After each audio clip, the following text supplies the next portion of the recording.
So how best should we start the backswing? Should we start with the club head, the hands, a weight shift? Should we start with the turn?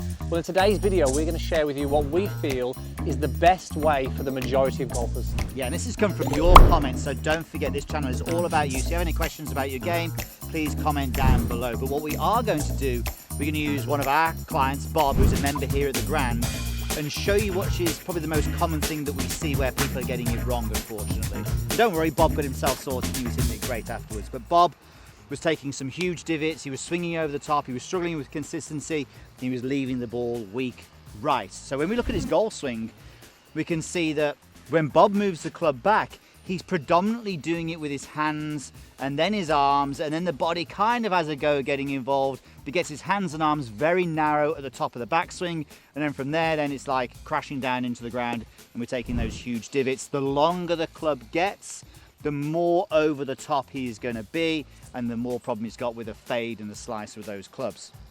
So what we're looking for really for Bob, the best fix for him was, how can we get the body moving more? Now the good thing is, Bob could move pretty well, so that was a good thing. Sometimes golfers can't move that well and we need to do some adjustments in setup, but Bob could move well. So what we're really looking for is how can we get Bob to move that torso better in the backswing? And it almost seems a bit harsh here putting like a Xander Schauffele up here or a Victor Hovland, but those guys move really well. It's something common that we see. Take a look at Xander and Victor here. You'll see that they use their torso really to move the club.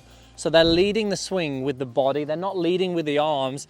The arms are really following the body. I mean, these are two extreme examples, I would say, who really engage the core to move it around. But what it enables them to do, it enables them to not only keep the club swinging on plane with a good face, but enables them to create good width in the swing.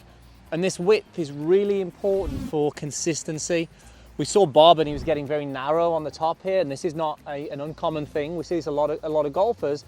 We've got to try and recover that, and it's just so hard to time. So if we often say that we could have this early turn, it helps us create this width in the swing, and that's something that we did with Bob, just encouraging him to really, instead of moving this first and getting the club head and the arms moving, it was actually really looking at how can we get that early turn in the swing. And you'll notice here when I do this, look at the shoulders here are leading.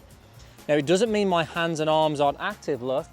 So I'm still allowing the wrists to work here, but I'm leading with the rotation. So I like to think of it from the belt buckle to the sternum. I'm really leading with this area here, allowing this to move the arms. So when I'm back to lead arm parallel, I've got a good amount of shoulder rotation here at this point. This is key. Love that. So look, the goal for Bob was, I want to get him turned, but I don't necessarily need him to be super long. So short and wide with the arms with a full body turn is really good. So the main thing that we did for Bob, where'd that come from? I don't know, that came from Andy. Bill and Bob, they're very similar. Bob, there we go. The one thing we did for Bob was, we've got to get him turning early with his body and being wide with his right arm. So Andy, just show that off for us. So it's a big turn to start with. All the focus is in that middle section, like you said. Leading with this is much easier to create the width. If I lead with the arms, there's no way I can really extend this right arm. I've got no space for it. So leading with this, creating that nice width with the arm. From here, we can sequence better. It might be shorter, but it's going to be so much more predictable. I'd like you to hit one here though, because what club have you got? You got 7-iron. I mean, there's an argument to say that it won't be short. I mean, for some people it will be, but Bob was really struggling with... Bill. Bill or Bob was really struggling with the consistency of the strike. So as soon as we shortened and widened his golf swing, we had a wide golf swing with a big turn, he was definitely hitting it further. So I'm just going to rehearse that and then sort of put that into practice now. And I'm really focused on engaging that initial move with the torso here.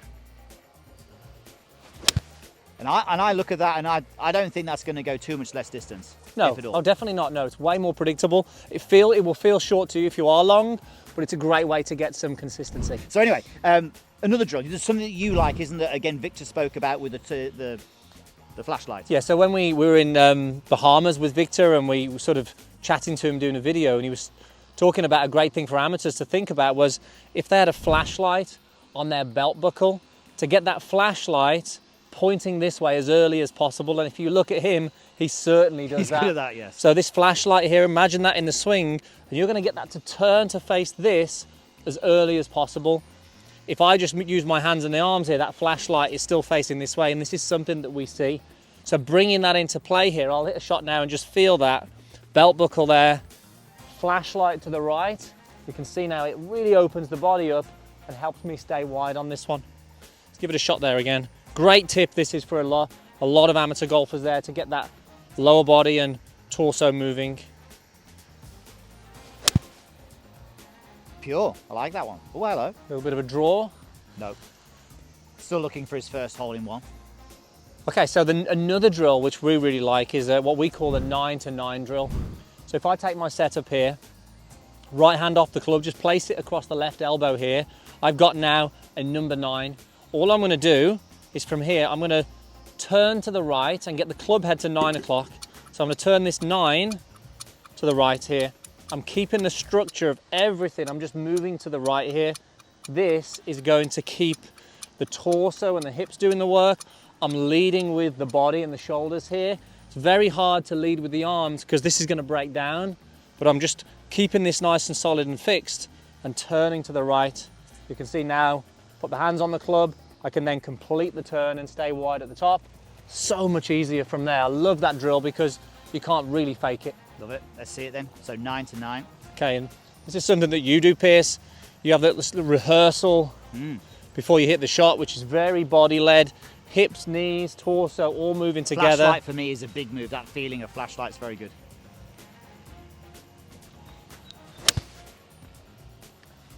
The best one. Oh, no, it's trailing's going right. Good shot though. It's going to be too far as well, actually. Yeah, I actually ripped that one. That was right at the middle. All right, so that made a huge difference to Bob, and it can make a huge difference to you. Now, look, if you enjoy our coaching and you want more, check out the links in the description down below. If you want to have an in-person lesson here at the Grand, or even go on one of our golf schools here at the Grand, or you want to check out our amazing Me and My Golf website, they're all there. Thanks for watching, and we'll see you soon.